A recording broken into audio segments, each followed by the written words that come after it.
छत्तीसगडमधील विजापूर जिल्ह्यातल्या अबुझमाडच्या जंगलामध्ये छत्तीसगड पोलिसांच्या डीआरजीचे जवान आणि माओवादी यांच्यामध्ये मोठी चकमक झाली। त्यात 27 नक्षलींचा खात्मा करण्यात आला। यामध्ये नक्षलवादी संघटनेचा जनरल सेक्रेटरी बसवराजूही मारला गेला अशी माहिती आहे। बसवराजवर 1 कोटीचं बक्षीस जाहीर करण्यात आलं होतं। विजापूरसह नारायणपूर दंतेवाडाच्या जवानांनी नक्षलींना घेरलं होतं। नक्षल्यांशी चकमक अजूनही सुरू आहे। मृतक नक्षलवाद्यांची संख्याही वाढण्याची शक्यता आहे।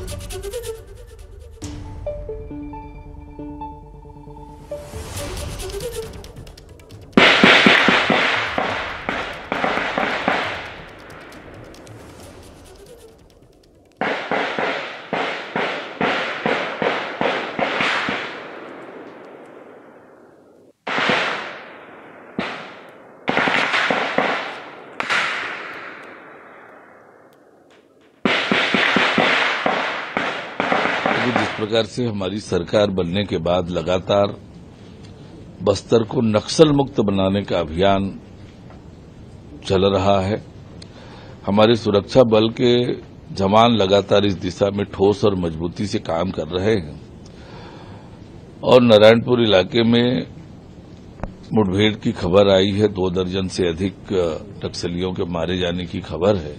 तो निश्चित रूप से हमारे सुरक्षा बल के जवान पूरी मुस्तैदी से मजबूती से काम कर रहे हैं ताकि मार्च 2026 तक बस्तर हमारा नक्सल मुक्त हो जाए।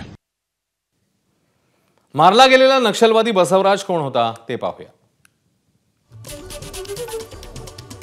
नंबाला केशवराव उर्फ बसवराजू, जन्म 1955 मध्ये झाला। 2018 मध्ये 72 वर्षीय मोपाल्ला राव उर्फ गणपती नंतर माओवादीचा तो जनरल सेक्रेटरी झाला।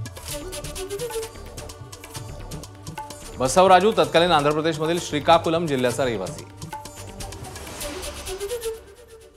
वारंगल इथे इंजिनिअरिंगचे शिक्षण घेतलं।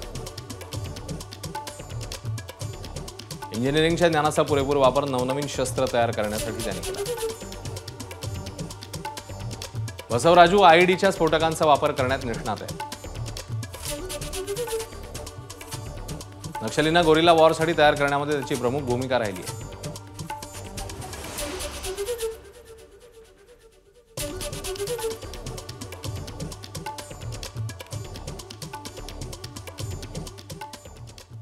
केंद्रीय गृहमंत्री अमित शहांनी बसवराजूच्या खात्म्यानंतर ट्विट केलंय, पाहूया।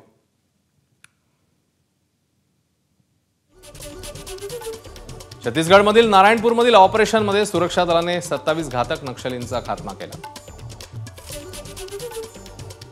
सुरक्षा दलाच्या कारवाईत नक्षलवाद्यांचा कणा असलेल्या केशवराव उर्फ बसवराजूचाही खात्मा करण्यात आलाय।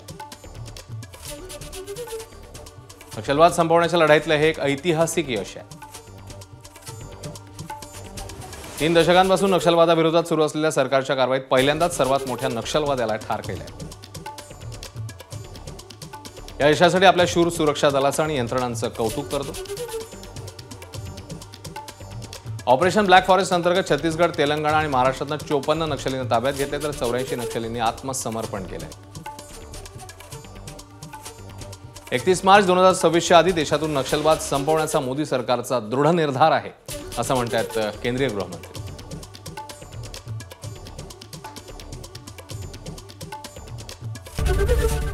एबीपी माझा, उघडा डोळे बघा नीट।